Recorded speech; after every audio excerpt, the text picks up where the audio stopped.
your Chargers linebacker, Deion Henley, and you're tuning in with Chargers Unleashed.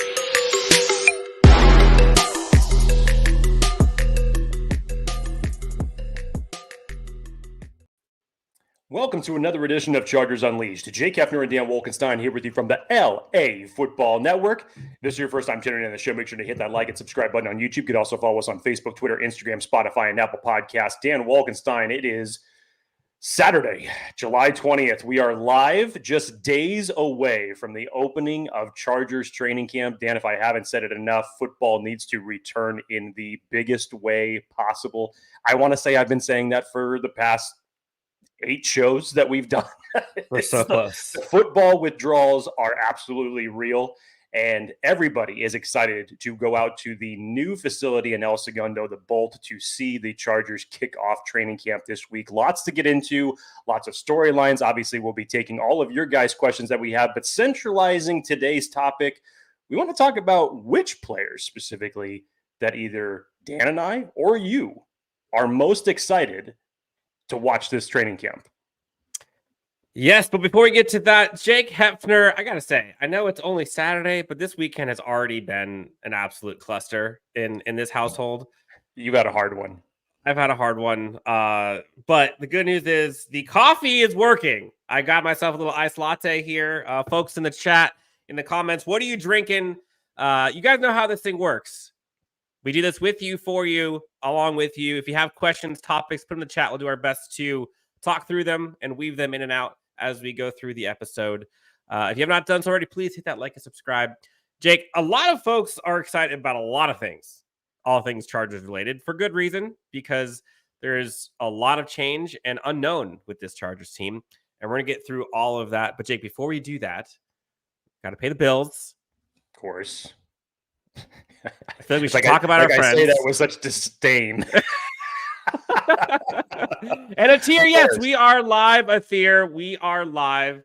Jake, before we get to all of the topics, let's talk about our friends over at BetOnline. I want to remind everybody that BetOnline is your number one source for all of your sports betting needs this season. From baseball, golf, soccer, right up to the top fights of the UFC. There's a fight tonight. If you guys are watching, make sure to tune in. Every stat, every matchup, and even live odds and spreads while the games are being played. When the game is over, head on over to the online casino and get on our game of blackjack or poker or unwind with one of our 150 slot games. Head on over to the website today. That's betonline.ag and get in on the action. Use the promo code BELIEVE. That's BLEAV for your 50%. Jesus. 50% free bet credit on your first deposit for up to $250. Bet online. The game starts here. Okay, so Jake, I think we got to kind of kick this thing off. Well, Gary already has a question. $2 donation. Again, you guys know the deal. If you provide monetary contributions to the show, you will prioritize your comments to the top. Gary Rockwell, $2 donation. Any updates on Junior Colson? Concerned. It sounds like it's just a sickness from the report that was put out earlier this week about what list he was being put on, not the physically unable to perform list, thank God. We know that he's dealt with his little injuries going all the way back to OTAs and training camp, but this doesn't seem serious. There hasn't been an update on it. I wouldn't expect this to hamper him by the time that we get into next week. So fingers crossed it's not something that's long, and we'll see him from the start of next Wednesday. Yeah, I'm not sure specifics, but it doesn't sound like the injury that we saw earlier in the offseason is related to what we saw come up here.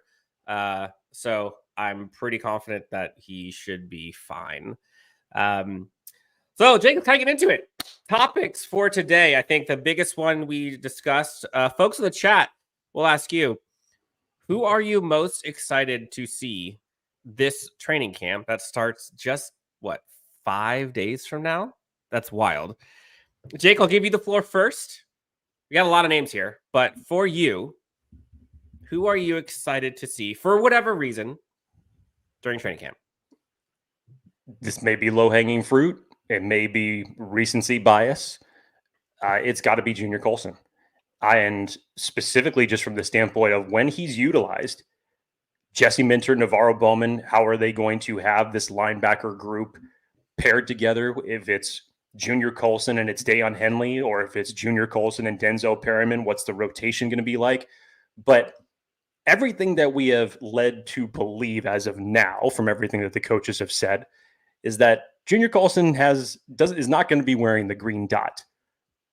There's that proverbial yet that should be following that sentence, because I fully expect that to happen by the time that we hit week 1. As of right now, there is no defender on that team that knows this defense better than Junior Colson. This is just going to fit like a glove for him. There are veteran guys that are going to be coming to him to ask him in certain formations where they need to be. What's the system like? What the packages are going to be. They're going to be looking to a rookie who was drafted in the 3rd round for some of this information. And that's wild. And to watch that play out with the rest of this defense should be very exciting to see how he's going to be out there during training camp. Yeah, Junior Colton is a low-hanging fruit for sure, but it's a good one. And I think I don't know how much of that you're going to see executed other than like when you're at training camp, you'll be able to see and hear him barking and him calling out signals. And I think that's going to be the important part. And so kind of that thread of, I think, communication on this defense, that's probably what I'm looking forward to. Without even talking about a specific person, I think there was so many lapses last year on this defense, specifically in assignments. And I don't know if that's a communication issue. I don't know if that's a teaching issue. I don't know if that's a player execution and all the ability. It's all of it, right? But one of the things that this Chargers defense under Jesse Minter has been lauded for is the ability to teach, adapt, and execute. Execute the game plan Jesse Minter has brought on for this team. Adapt when necessary. If they can communicate it, you'll be able to see that at training camp. Now, if everyone's doing the right things, if it applies to games on Sundays and Thursdays and Mondays, we'll see. But I'm curious to see who is communicating, who is sending versus receiving. Because I think senders is probably going to be Derwin. It's probably going to be Junior Colson. I'm curious who on the line would it be. Maybe it's probably not Mac. I'm guessing it might be. I'm not sure who the defensive line communicator would be. Maybe it's Dupree. I don't know. Person that I'm excited to see, and I'll start to get to some of these comments here as well. DJ Chark, actually.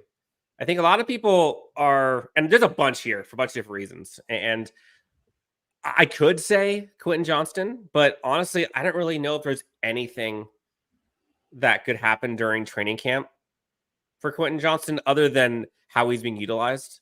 But maybe that's a storyline. But DJ Chark is kind of an enigma. A lot of people aren't really talking about DJ Chark in this. We're talking about Josh Palmer, talking about Ladd McConkey, obviously. We've got Darius Davis. Quentin Johnston's kind of been a hot topic. We don't really know what we're getting from DJ Chark because it's been kind of, again, theme for a lot of these players is if/when healthy, they've been good. I think there's a dynamic that he brings to this team that this Chargers team has been needing for a very long time, similar to Ladd McConkey. But him, I think more so in DJ Chark, being able to take the top off, explosive, dynamic, fast.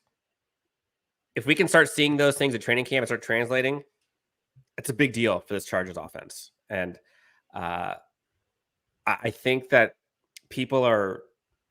I've seen some lines for this Chargers offense and like I think I was on Chargers Weekly. Chris Hayrie and Matt Money Smith were talking about somebody asked a question about over under on 21.5 touchdowns being thrown by Justin Herbert.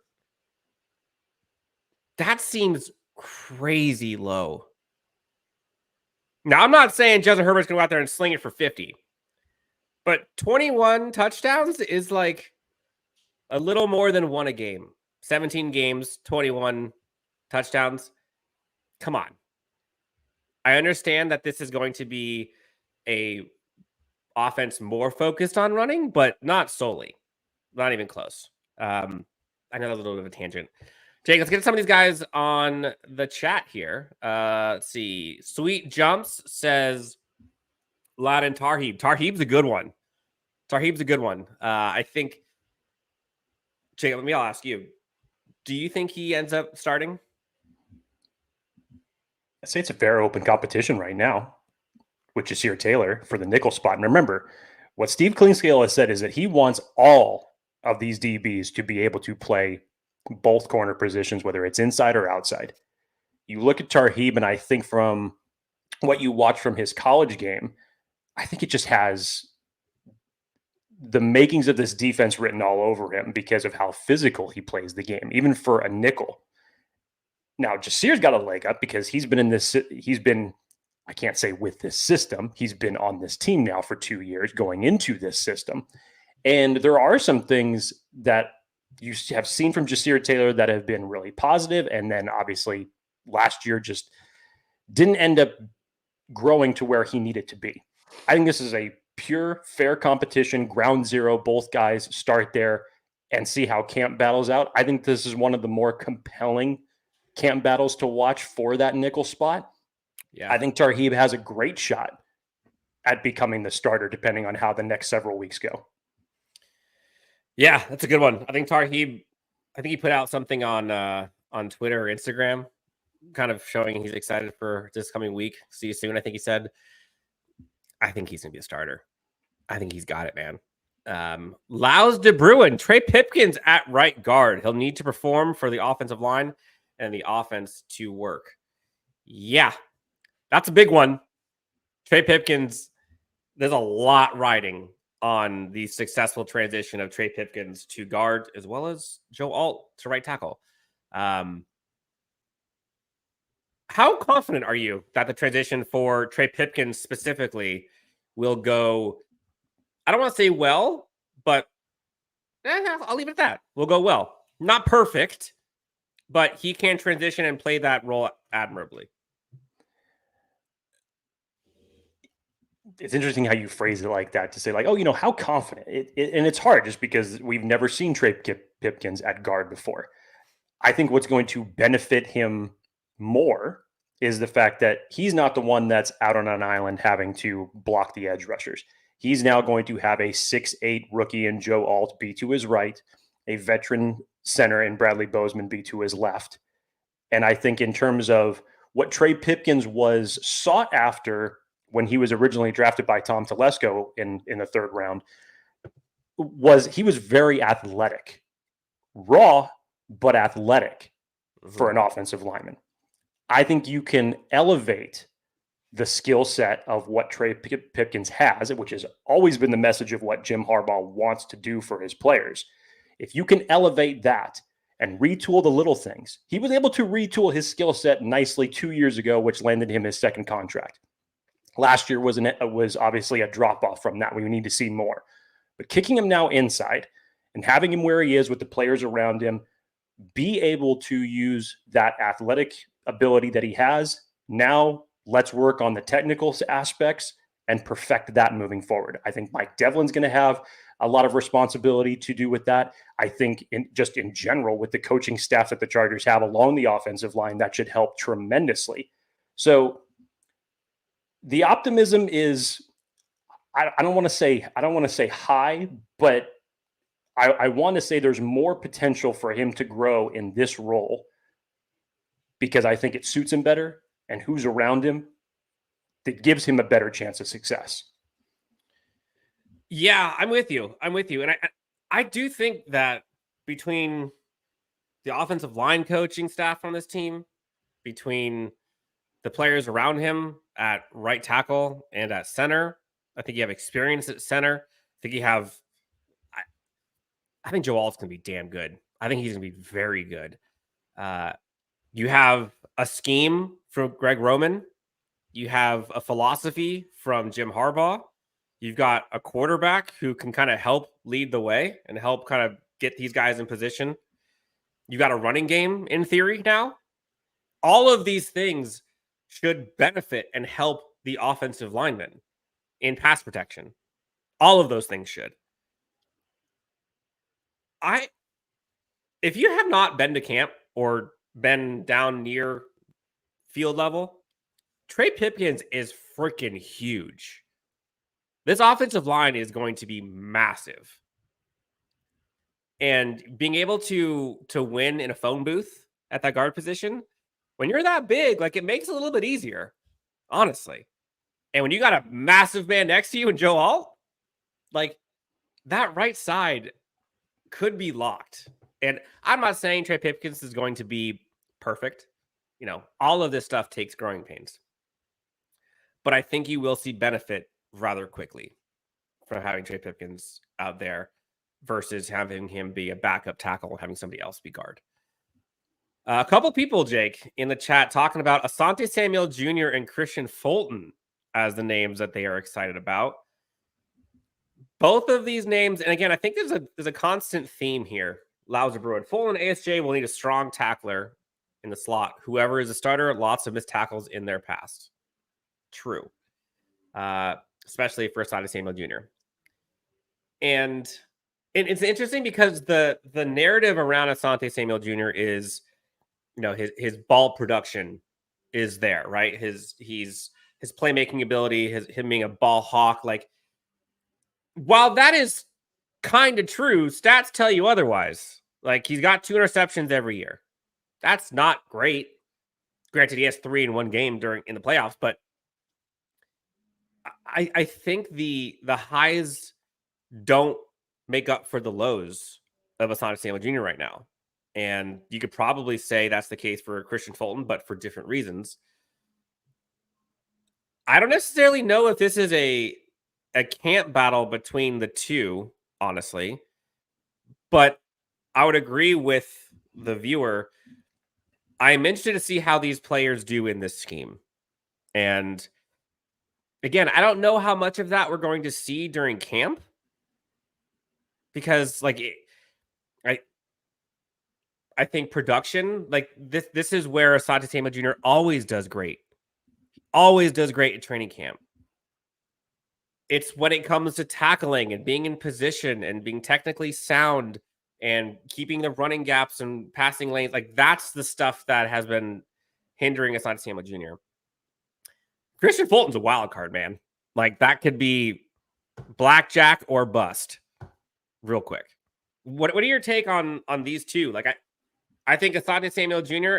in a perfect world to me is CB23. Christian Fulton would be CB23 as well. I'm hoping CB1 is not on the roster yet. But what do you make of these two? Christian Fulton, to me, honestly, is probably the one that I think is more intriguing for this, Dan. And given when as CB1 for sure, yeah. Not necessarily even as CB1, but just for this general conversation in terms of who am I more interested in seeing come training camp? It's Christian Fulton, who unfortunately, since his college years and his time in Tennessee, just has not been able to get to his full potential. Obviously, injuries have had something to do with that. But the Chargers just low value sign a guy who's still at the age of 26. And you saw it from his first press conference. There were some things going on behind closed doors in Tennessee that just were not right on both sides. And sometimes for a player, it just takes a change of environment to get them back on track. It reminded me a little bit of the Khalil Mack press conference, Dan, that we were at when he was talking about the chip that he still had on his shoulder and how hungry are you? I'm going to show you. Yeah. I was there. I was 5 feet from him and I was like, oh. It reminded me a little bit of that. So he's coming into this camp with a lot of juice. I think he knows that he has to prove some things to himself, prove some things to others, and he's ready to show that. So whether it's padded practice or not padded practice, I'm excited to see him come out there. Who else? You know, it's hard to really gauge the running back group without pads. And obviously we won't be having pads this first week. It'll be the following week. And to really just see how everything goes. But I'm really interested to see Kamani Vidal out there. I really am. You know, we've seen what Gus Edwards and J.K. Dobbins looked like, and I'm sure that they're going to look phenomenal in this system, and they're basically going to be battling for RB1. Kamani Vidal just adds that spark, I feel like, that you haven't had in a running back stable for the Chargers in a number of different years. And as versatile as he can be, and again, I think it was value for when the Chargers ended up selecting him. I'm really interested to see what he looks like out there on the field. So, however you want to judge your running backs, again, the Chargers now all of a sudden have a nice complement of them. And if they do end up keeping all four, Greg Roman's plan is not only to keep running the ball, but he's going to have a healthy rotation of guys and give the defense a different flavor every time that he does. So, how you're going to implement this running game, but specifically how Kamani Vidal is going to be utilized because of his versatility, can't wait to see it. Yeah, and Kamani Vidal just looks like a Joe Ortiz Ravens running back. Like on the field, put him and Ray Rice next to each other. Like that's just like the same archetype. And they definitely have a type. And that was something that I think Chargers fans, I don't know about you, but for me, definitely. As soon as round one, Joe Alt selection happened, everything in my mind switched about draft philosophy, draft strategy, who the Chargers could be selecting, what archetypes they're looking for, because that's when the immediate flip switched of this is new, and the types of players that we could see this Chargers team drafting in the past is very different than the type of players you're seeing now.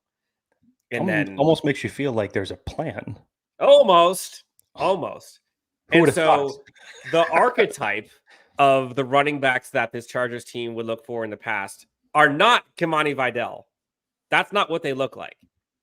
The receivers that this Chargers team would look for in the draft are not Ladd McConkey. That is not what they look like. Go back and look at other receivers drafted by this Chargers team.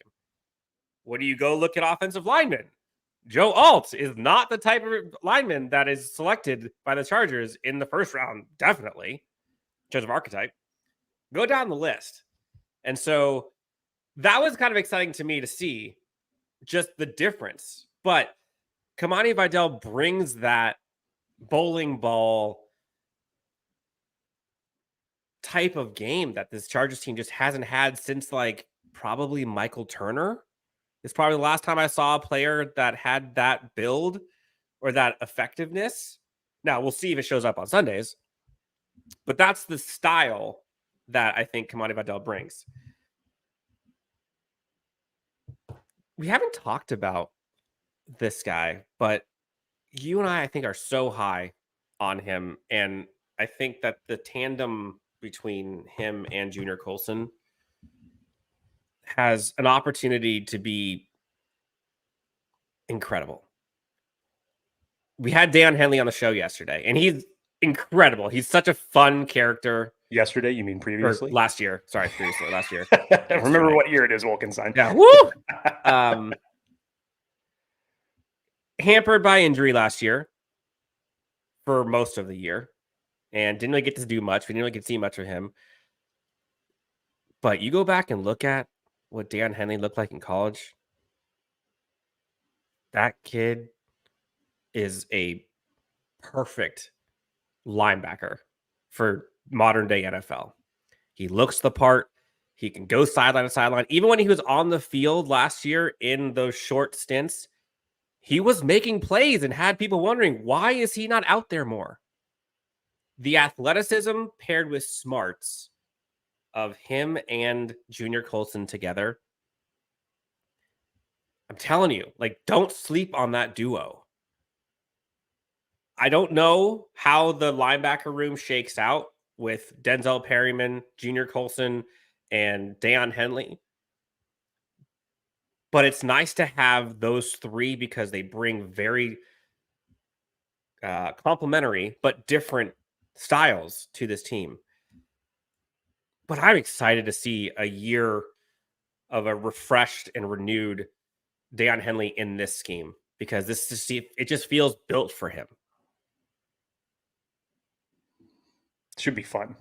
I think that there's more excitement about this. It's funny. There's more excitement about this potential tandem of linebackers, Dan, and we haven't even seen them take a snap together yet, than there was for last year's when it was Eric Kendricks and Kenneth Murray.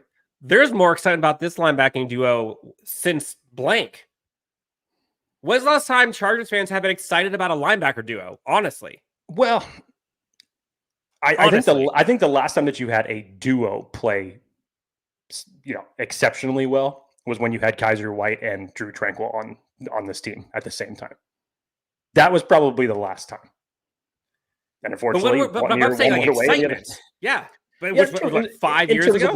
Yes, in terms of the excitement, it's probably been a while. But in terms of what you've actually gotten from play, yeah, it's probably been since then. Like that's not good. And I think that kind of points to how less than stellar the linebacking performance has been on this team. I mean, you saw Kenneth Murray was drafted to try to fix that, and it just never happened. They brought in guys like Thomas Davis as a stopgap. They brought in a whole bunch of players to try and fix it, and they just couldn't. So yeah, I think the linebacking unit is going to be important for this team and this scheme. We had Trevor McHugh on last week and talked about kind of the archetype and the style and the responsibilities of the linebacking unit. So if you haven't got a chance to go watch that, do it. Trevor gave us so many gems. Real quick, Jake, before we go further, I don't know if folks are interested or have any plans on Sunday, but if you haven't already seen this, we have a giveaway for a fundraising event that's going on Sunday down in Mission Beach at Paradise Point. Jake and I will be there. Come through, come say hi. The link for it is on the Twitter handle at LAC_Unleashed. You can win a Rashawn Slater signed custom jersey by Rashawn Slater. Yeah, I didn't mess that up. All you got to do is retweet and follow us, hit the subscribe button, and put a screenshot there. Essentially how it works, Lohi Gilman will be there. Quentin Jammer will be there. Who's the other one I'm looking for? Cornelius Johnson will be there. And essentially anytime somebody purchases either a inscription or a piece of memorabilia, 2 students in the upcoming year will be given backpacks full of school supplies. So fundraiser, it's gonna be a kind of a cool cookout barbecue thing we got going on. We will be there. We'll have some player discussions as well. Tailgate the Bay, brought to you by Rock Solid Sports Memorabilia. Come through, check it out. I think it starts at 11. Again, down in Mission Beach, San Diego. Would love to see you guys there. We'll have a lot of fun stuff going on. Let's get back to the comments, Jake. Let's see. Tolbert. Haven't heard that name in a minute. Yeah, that's a bowling ball we haven't seen for a while. There were some questions here. I want to go back to and I might get flamed for this, but there's a lot of rumors swirling around Brandon Ayuk this past week. And that's why rumors are great. That's why rumors make this show go, Dan. Yeah. Let's see. Achilles Smith, do you think it would be worth it for the Chargers to trade for Brandon Ayuk? So let's answer that question first. Would it be worth it for the Chargers to trade Brandon Ayuk? So what would it be? So let's say a first and a second? Maybe a first and a 2025 second? No, remember, you'd still be absorbing 2 years that are remaining on Ayuk's contract. So he's going into his 4th one, right? But I believe that there were still 2 years left on his contract, though. Well, he has a 5th-year option, I believe. Okay. So, yeah, you're probably looking at maybe 2 picks, and you obviously, depending on what the market's going to be and for what he wants to be signed, because think about that. Think about what the market has done for wide receivers since then. Remember when Mike Williams was signed? And in retrospect, since that's been done, that looks like a steal back when the Chargers did that. Here's why it's hard for me to believe that. Not to say that you obviously don't trade or try to make a play for a guy like Brandon Ayuk, but from the standpoint that you just unloaded 2 wide receivers which had huge contract hits to you at the wide receiver position. Since then, what have the Chargers done? They have gone out and signed DJ Chark and drafted 3 wide receivers and gone from 4 wide receivers to what feels like 18. And everybody's telling them to stop with the wide receivers because all of a sudden it's too much. Look, I'm not saying from the standpoint of what Ayuk would bring to this team if for some reason this was able to be done. To me, that'd be huge. That'd be huge.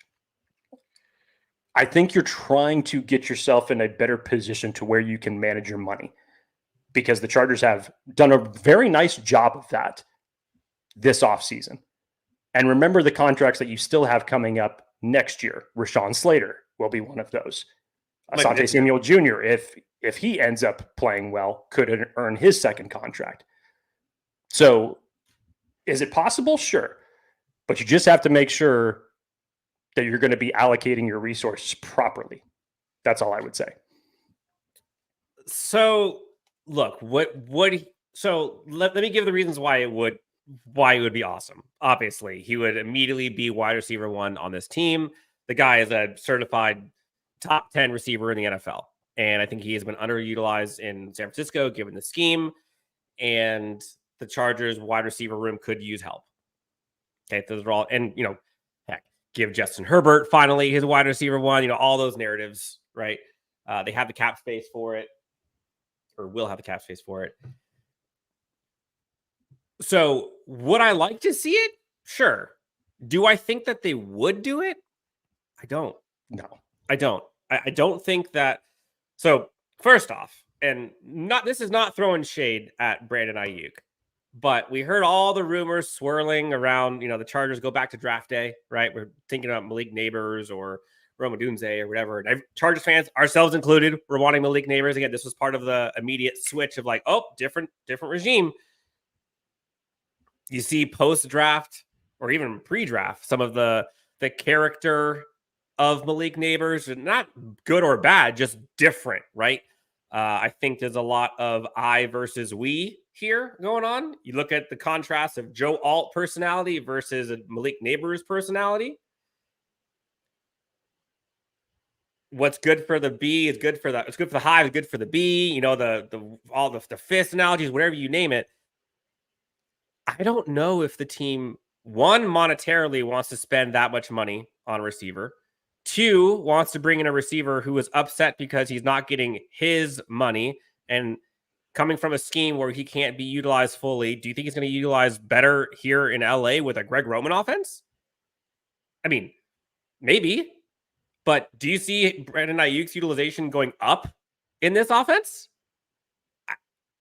Obviously, Justin Herbert's better than Brock Purdy, but in an offense that is a Greg Roman runs heavy scheme, 2 tight end sets quite often, maybe 2 receivers most of the time.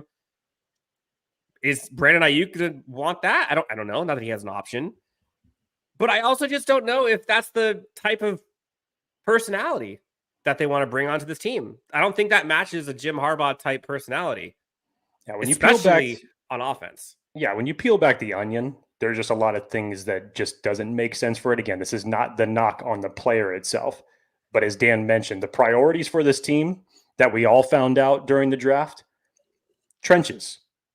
I could see it more likely for a trench player to be acquired by Jim Harbaugh and Joe Ortiz Totally. than a wide receiver, especially the way it stands right now. If we were talking about the Chargers still having, 3 receiver spots available, maybe. But after what they've done so far over the last few months, it really doesn't make that much sense. Yes, and again, Brandon Ayuk is an incredible player.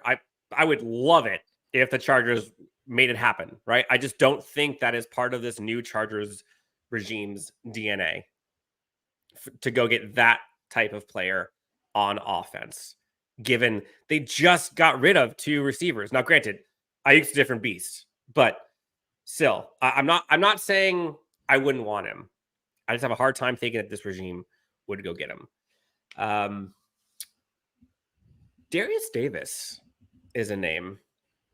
And I don't know how much of this we're going to see in training camp. But with the new kickoff rules paired with the new offense, and I think we've seen videos of Darius Davis catching some deep balls down the field, I'm curious to see how Darius Davis is utilized.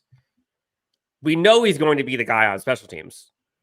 So I think all of the rumors of him being a possible cut casualty, stop.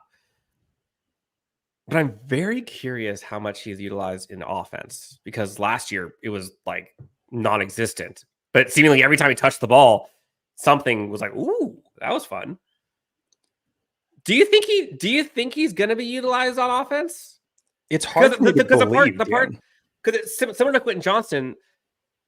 I feel like this brain trust of staff will look at every stone and unturn everything to see if they can maximize the talent they have. We talked about it with Quentin Johnston, but I think the same holds true with Darius Davis. Like, you got something there. It's possible, especially with the flashes that we saw from him during last preseason when he was more utilized in the offense than any time during the regular season. But you look at the rest of that wide receiver core, and I think there's a high priority, obviously, to bring Josh Palmer into that leadership for leading that room. You have DJ Chark as another veteran presence. I think there's definitely a high priority to get Quentin Johnston on a better track for his second year. We already know the rapport that's been built with Ladd McConkey and Justin Herbert thus far. And it just seems like it might just be too far down the totem pole. And again, Dan, we talk about just only one football. You got 4 other running backs that are possibly in the backfield on rotation. You also have your tight ends. We talked about Hayden Hurst. I just don't know if he was utilized in this offense. How many snaps would he actually see? I'm just not sure about that. So would I like to see it because he's got that speed ability? And yeah, we got a little bit of a preview of it last preseason, sure. But especially in this system, Dan, he may have had a better chance in the last system to see more offensive touches than in this one. Dan, this is a question I wanted to get to. Mm-hmm. Is there anyone on the coaching staff do you feel is being underrated or overlooked? And I saw this, and the first name that came to mind, I think I know what's coming, is defensive line coach Mike Elston. Oh, that's not what I thought you were going to say. Okay. Yeah. And the reason I say this is because there's still so many question marks on the interior of the defensive line. And as Dan said earlier, when we had Trevor McHugh on the show earlier this week, just a phenomenal breakdown of what the plan is, because we know the relationship between Mike Elston and Jesse Minter and how much those two have respect for one another in terms of what they want to do. We obviously saw what they did together in Michigan. We've heard Jim Harbaugh even lauding up the interior of this defensive line a lot, specifically Scott Matlock. And you still have Morgan Fox. Yeah. You still have Tito. You went out and you signed Poona Ford. It still feels like, it doesn't feel like it has the same type of name power as it felt like you did with Sebastian Joseph Day and Austin Johnson. Those two are gone. I'm interested now to see, how is this interior defensive line going to hold up, especially when your goal of everything, as Jesse Minter's is to get after the quarterback. So what is Mike Elston going to do with this group of interior defensive linemen that's either going to stop the run, create better opportunities for the edge rushers to just go after the quarterback, pin their ears back? Can you keep them in 3rd and long situations to where you have more of those opportunities to do so? And can you create pressure up the middle, which is something that the Chargers have not done for a number of different years consistently? So I think that Mike Elston is easily the most non-talked about coach on the team, if not one of them. It's a good call. It's a good call. And I think the part that I love about this brain trust is you can go so many different directions with guys who I think will contribute to this coaching staff. Lauza Bruin says Mark Trestman, Shane Day. I think Mark Trestman for sure is just, he's been in this game for a long time. And say what you will about Chicago, but he has offenses doing things, and you can't really blame him for some of the issues. Now, is Mark Trestman, like, should he be the head coach of this team? Different story. But as a resource for this team to lean on and to rely on and to glean experience from, sure. Shane Day, I mean, obviously Justin Herbert loves it. Lauza Bruin says Mark Trestman and Shane Day think they'll make the passing offense even better with Greg Roman run game. Totally. Chris O'Leary is another one that people have talked about.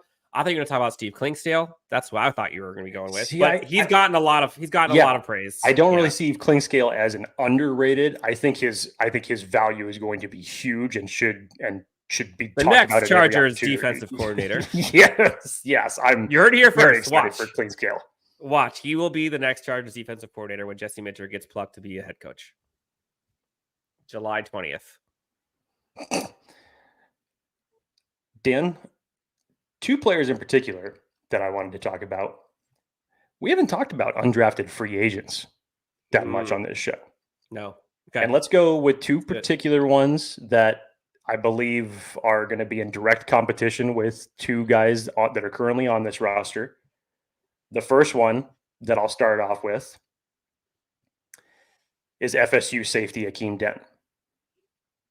And You're I say high on that him. You like him a lot. I really like what I see from him, and it's specifically because the speed. This guy is a converted corner, ran a 4.4, versatile for where he can play, and he's physical. Sounds like three things that Jesse Minter runs in his system pretty damn well. And I thought it was a great move by the Chargers going out and signing a veteran presence like Tony Jefferson to add a little bit more depth at the safety position. But I think Akeem Dent and JT Woods are in direct competition with one another. And I know from JT Woods' perspective, when he was drafted, it was the big-bodied 6'2" athletic guy.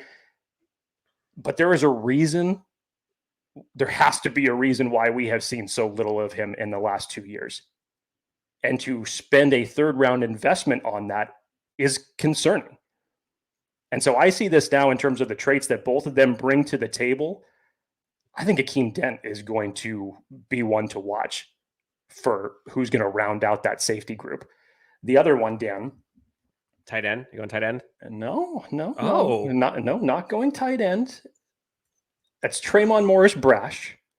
You were also high on him. Out of UCF. Now, I think the edge group is pretty much set. I don't see the Chargers keeping more than 4 edge players on the final 53-man roster.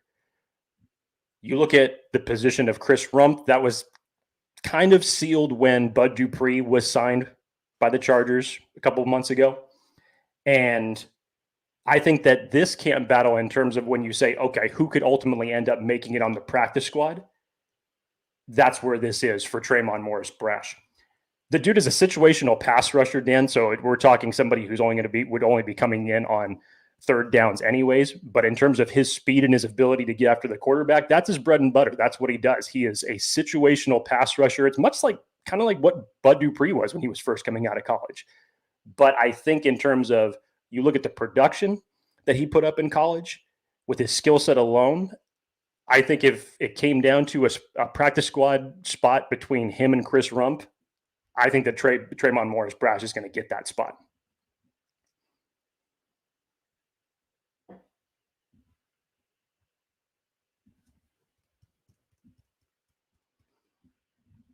Are you on mute, sir? I love when you hit that button on accident. Modern technology is great, isn't it? The two names, UDFAs, that I probably would be betting on making this team, Zach Hines. I think this tight end room, I think he just fits that room. And then the other one would be Barnhart, the offensive lineman from Michigan. Obviously, he's a Michigan guy. And given what we saw at OTAs and the depth of this offensive line, I think both of those would be, if there were UDFAs that would make this team, that's probably where I would go. I'm curious how many UDFAs make the team in general, but that I want to kind of double click on the tight end room for a second. You mentioned Zach Hines, and this probably goes to like what I'm excited about at training camp, players that I'm excited to see.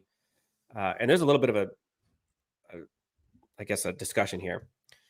I was listening to Bootleg with our friend Brett Coleman, and when they were doing like the Chargers breakdown, and they were talking about kind of fantasy players. And great episode, by the way, go check it out. The name that kept coming up was Will Dissly. There was no mention of Hayden Hurst at all as a fantasy player. And that caught me by surprise. I don't know if that was just an oversight. But I hearken back to last year, or hell, the years prior, where this offense was literally crippled by the tight end performance, whether that is pass protection, whether that's run blocking, whether that's pass catching, you name it. The tight end room really wasn't good at any of them, or wasn't utilized effectively for any of them. And there really hasn't been much talk of Hayden Hurst as a pass catcher weapon for this team, but Will Dissly was. And I know there's untapped potential there with Will Dissly because he's definitely an adequate pass catcher. It's not that he can't do it. But what I'm interested, storylines, is this tight end room. Like, I think there is a huge importance on this tight end room improving, because that is one, and they went out and did a lot to kind of focus on it. If they can turn the tight end room from a weakness into a strength collectively, I think that will impact this team's ability to win football games far more than what people are talking about. And we're talking about the receivers, we're talking about the corners, which corners is a big deal too, and the offensive line and the coaching staff and all that kind of stuff. But go back and look at football games on Sundays last year. The tight end room was atrocious. And so much of Justin Herbert's deficiencies last year, quote unquote, and so much of the running game's inability to do anything was because of the edge of the offensive line and pass blocking and run blocking. If they can be pass catchers and they can effectively run block and pass block, this offense is going to look so different and be so much more effective. And if I had to prioritize something that had to be fixed from last year, that is like 1A, 1B with the cornerback room, in my opinion, of the biggest issues that plagued this team last year. That room has to be better. I think it will be better. But Hayden Hurst, similar to a DJ Chark, is kind of going under the radar now. And I'm curious, we mentioned, as did Zach Hines, Hayden Hurst, 1. Will Dissly, 2. Pass catcher, run blocker. After those 2, flip a coin of who's going to be on this team. I think that whole tight end 3, 4, whatever it is, got Ben Mason in the mix. Donald Parham's in there. You got Luke Benson. Got a whole bunch of guys that can possibly be in the tight end mix. I think the tight end room is fascinating. So what you're saying, Dan, is that the Chargers should prioritize drafting a tight end possibly early next year. Is that what you're trying to tell me? The guy from Michigan would be lovely. And his name starts with Molson Loveland. His name rhymes with Molson Loveland. Yes. I know we went through a bunch. Got about 10 minutes left here. Again, folks in the chat, who or what are you most looking forward to seeing? Jake and I will be out there at training camp. Got a lot of fun things planned. We'll be out there next weekend. I will be out there. Jake will be out there. LAFB contingent will be there as well. Some fun events going on. I think Rock and Brews has something going on, I think Saturday night. So stay tuned for that. What else, Jake? Is there anybody? Not necessarily. I have an idea of what I'm looking forward to, but like, is there anybody or anything? It could be a theme, person, idea they're looking forward to. I think I'm looking to see what other changes or different type of drills that Jim Harbaugh is going to put out there on the field, because we've already seen teases of it. We've seen it with, the tarp drills for bettering the anticipation between quarterback and wide receiver until it's literally the last second, and then you see him and when you're supposed to throw the ball. And I really like that. And some of these things just may seem, out there, and some may not consider it that big of a deal. Some people may consider it weird, but I'm really interested to see, like, when we really get in the thick of this, how Jim Harbaugh is going to run this training camp, just from an overall practice standpoint. Because remember, we've been there before when the last 2 years when we saw how Brandon Staley coordinated as far as what they started off practice with, what they ended it with. The vibes. And I feel like it's going to be a different type of rotation every day or every couple days with Jim Harbaugh. Because what we heard of minicamp was however they would start practice and then Ben Herbert would come and end it with a conditioning drill. It's like, really? We've just been out here for this long. Now we're going to do But they loved it. Yes, they loved it. They loved it. So it I'm really interested to see what and when I say his, Ben Herbert's involvement in it is going to be. We already know that there's going to be involvement. But in terms of just to see it up close and, along the lines of when you have everybody doing their pre-stretches before they go out there on the drills, I'm really interested for that dynamic. So what are those little tweaks and changes as far as the overall scheduling of the practice, how it's going to be broken down? What are they going to do? What drills are they going to run? Again, it may seem completely trivial, but this is part of the change aspect that people have been asking for from this team for years. So whether it's like, oh, you're excited about a drill? Like, yeah, I am excited about a drill. I'm excited to see how they run it. And I'm excited to see how the players go through it. Yeah, I think the attention to detail, and this is kind of like the Jim Harbaugh training camp, like in this new era, we've heard about, you quickly forget, you hear about the removal of the music. You hear about the way they're supposed to be wearing their pants and their jerseys tucked in. And you hear about the way that the plates in the gym are being stacked back. And you hear about all of the attention to detail. You're seeing the tarp ball rolls going out and in. You're seeing so many different things that are just different. And the buy-in is already there. And you've heard so many people talk about the attention to detail, from players to coaching staff to members of the media who are covering the team on the inside. I'm curious to see what that looks like in training camp setting, because this is now going to be year 5 that we're doing this. It'll be year 3 with us behind the ropes at camp. It's going to be different. And it seems pretty business heavy. Like it was fun the last few years at camp. I don't know if I would use that term for what we're going to see. Like, I think this is going to be intense. I don't remember it being intense. Like, that would never be a word that I would use to describe training camp. Maybe like one-on-one battles sometimes, or in like the training camp where they had it with the Cowboys or the Niners or whatever it was. I think it's going to be intense because there's a lot of jobs on the line for a good reason. I think healthy competition is healthy. Competitors welcome. Yeah.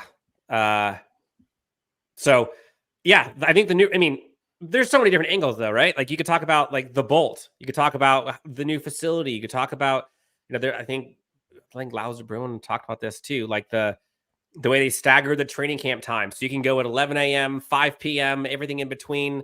They have all kinds of stuff going on. It's just going to be fun for us covering this team and for fans who are watching. There's going to be so many topics. And as content creators, that's all you can ask for. So it's been a little dark here the last month, obviously for good reason, but we're close. Jake, we got about 5, maybe 10 minutes most. Should we do rapid fire? Folks in the chat? Rapid fire. All right, folks in the chat. Any questions, topics? We will do our best to answer with one sentence answers. One-word sentences. We're like, yes, no. I have to remember that because I am known to embellish and ramble and give more elongated answers. Yes, whenever Dan says that, the rule's for me. Yes. Real quick, the Rock and Brews event. I think there is an event happening Saturday after practice at Rock and Brews. So I want to say I think Saturday is 5 to 7. So immediately following that, there is a Rock and Brews event that there's going to be a bunch of Chargers fans raffle, giveaways, you name it. And we will be there along with some of our friends. Don't want to give too much out here. Okay, let's see. Someone says, you think Colson, Henley, and Perriman will all be on the field? Not often. No. It's usually a two linebacker look. I think it's going to be situational that you'll see all three, but I don't think you'll see it at the same time. Another question. Remember, one sentence. What unexpected player will not make the 53-man roster? Unexpected. Unexpected player will not make the 53-man roster. I don't know if you could say one that's unexpected. I think when you look across this team, I mean, maybe the closest that you can throw into there because, okay, maybe two. And I look at this not from the standpoint of skill set. And I'm sorry, this isn't a one-sentence answer because this requires. It's a hard no. Yeah, I'll give you an excuse. This is a hard one. I would say Isaiah Spiller, and I only say that from the standpoint that you may have to put more priority at other positions. Dan and I have talked about. I don't see any situation that the Chargers don't keep 6 wide receivers going into this year. But even still, wild if they did. Even still, people have talked about, Cornelius Johnson. Possibly just, going to the practice squad and not making the final 53. So however you want to slice it, it's an interesting question because to say unexpected player, you can go through the Chris Rumps or the JT Woods, and you can kind of say at this point in this career that's expected. Yeah, I don't really think there is one. Yeah, unexpected. The closest that I could probably feel would be Isaiah Spiller. So, because I would say there won't be one that's unexpected because I think anybody who gets cut, I could say, oh yeah, makes sense. Like I think people are talking about in the chat, people are saying, Isaiah Spiller or Parham, Tony Jefferson could be one if they bring in another one, maybe Tony Jefferson. People are saying Cornelius Johnson. All of those, I don't necessarily think would be unexpected. Maybe Tony Jefferson would be the one that'd be unexpected, but I don't see him not making it unless they sign somebody else. If they don't, right now, I think it's pretty expected that either Brendan Rice or Cornelius Johnson don't make the 53. I'm almost guaranteeing they both don't make the 53. Like one of them, maybe. There's no way in hell they're both making it. There's no way. They're not keeping 7 receivers. So you're expecting one of those guys to be gone. Donald Parham Jr., I think nobody would be shocked, unfortunately. There's no shade at Donald Parham Jr., but the writing's been on the wall. He hasn't been able to be on the field. He hasn't been able to block. Production's never been there. The potential's always there. There's been injury history. They brought in 2 more tight ends. There's a bunch of reasons. Isaiah Spiller, would you be shocked if he was cut? It'd be unfortunate. It would suck. He never got a fair shake. No one would be shocked. They brought in 3 running backs this offseason. What does that say? Chris Rumpf? Anybody going to be shocked? They brought in, come on. I don't know. I am excited for Brendan Rice, though. I do think that we're going to see some fun stuff from Brendan Rice. And just, how about a fun storyline, man? Great storyline. That's going to be exciting. So, let's see. Anything else? Someone says, buy Stone Smart. Another tight end. Remember, Stone Smart and Donald Parham technically have 1 year left on their contract. So, I wouldn't see any of those being surprises given the circumstance. I think the Chargers would be in prime position to reload their tight end group in a year.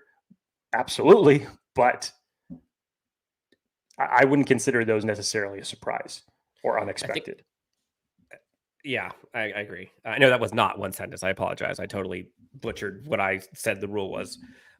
Someone says, was listening to Alex Boone on their O-line podcast say that they've already run so much more plays by OTAs than by most training camps. I saw this on Instagram, I think, basically saying that they've run 2,000 plus plays, which is more than most teams have done through camp. And essentially, they're going to be working harder than everybody else.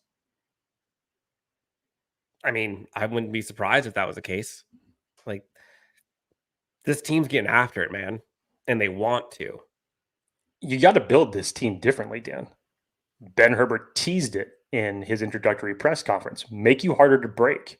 Hayden Hurst echoed some of those when he was talking about you got to have the stamina to go for 60 minutes. I've done it in this system with Greg before. I know what's required of me. The rest of us need it too. So remember, every coach for any team goes about how they want to execute their offseason programs. From the Chargers standpoint, it's definitely good to hear. And again, music to our ears for sure. It might be trivial, and we're talking about a situation without pads and not actual real football drills in terms of players getting hit. But this is the difference that you bring into a culture. And this is the difference that everyone that we have heard from coaches and players alike seem to be buying into. So you could take that stat however you want. At this point in time, that's something to be excited about. Yeah. I'm going to throw this wrinkle in. Players were most excited to watch during training camp. The one who has not yet been signed. That's who I'm excited. Give me a backup. Give me a backup center. Give me Stephon Gilmore, who I've been asking for months at this point. That's who I'm excited for. I want to see someone get signed that's going to impact this team's ability to win games on Sundays. And right now, this effing team needs to get a CB1 that's been a CB1 before. Please. There's a lot riding on Bradley Bozeman right now as a center one. So we talk about when he's not there, what are you going to do?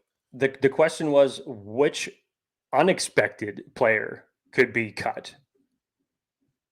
Keep an eye out for when the cuts actually do happen, because there will be some unexpected names right before week 1 of the season that I feel like the Chargers could definitely be in play for. Yep. Did you catch this? Ben Herbert said he had an interview recently. He said he took a 15-minute ice bath. Does it really surprise you though? From what we have heard and seen from Ben Herbert at this point in time, it's insane, but does it really surprise you? It doesn't, but that's also something that I would like. I don't want this to seem creepy, but I would want to see it. That's a number that is so mind blowing that it's like you got to see it to believe it kind of thing. I've done like cryotherapy for 2 minutes or whatever it is, 2 minutes 30 seconds, whatever. Like that's intense, right? It's freezing. It's like below freezing, but like it's short, quick. You can get through it. 15 minutes. That's a lot of freaking time to think about it. I can hardly do 15 minutes in a sauna, let alone in ice. It's probably why Jim Harbaugh again just calls him Ben Affleck's character from The Accountant. Just the mental acuity is just so precise and tough. Yeah. Although now I kind of want to, that'd be great. Like we should start something, Jake. That'd be great. They used to have like the ice bucket challenge. Oh yeah. Where everybody was doing it. Yeah. Imagine like ice bath challenge, like a Chargers fan thing. Everybody tries to do it, see how long you can do it. Get a little video snippet of itself, whatever. Keep this in the realm of obviously being safe, because if we actually get into like a competition for this, I don't endorse. Yeah, I don't want people getting hurt. For the love of God, don't do something stupid to yourself. If you can only last for 10 seconds, then please, by all means, get out. don't do something to yourself. Say that sentence again. What did I say? If you can only last for 10 seconds. Unofficially being brought to you by Manscaped today. Thank you, Dan, for that. That's a great way to end the show. Let's save that for Chargers Unleashed After Dark. Okay, this is too much. I've pretty much exited. Why can't I talk anymore? This caffeine's getting to me. I finished my coffee. Jake, I think you should watch your mouth. Pumped to see you next week. Pumped to see you tomorrow before next week. Signing event will be fun. Looking forward to it. Fitness says, can't wait to see our practice versus the Rams. Amen. Last question. Week 9. There's a bye week in there. So 8 games. Chargers record by week 9. I still think that the Chargers have a great potential to start off the year 3-0. And then, correct me if I'm wrong, Dan, isn't it Kansas City in week 4? Let's see. It goes Kansas City week 4, Broncos. Okay, we'll do it real quick. Week 1, Raiders. Mm-hmm. Win or loss? Win? Mm-hmm. Okay, 1 win. Panthers. Yep. 2, Steelers. It's a toss-up, but I'll lean towards win. 3, Chiefs. Is it in It's at Arrowhead? home. It's in SoFi or it's in Arrowhead? At home.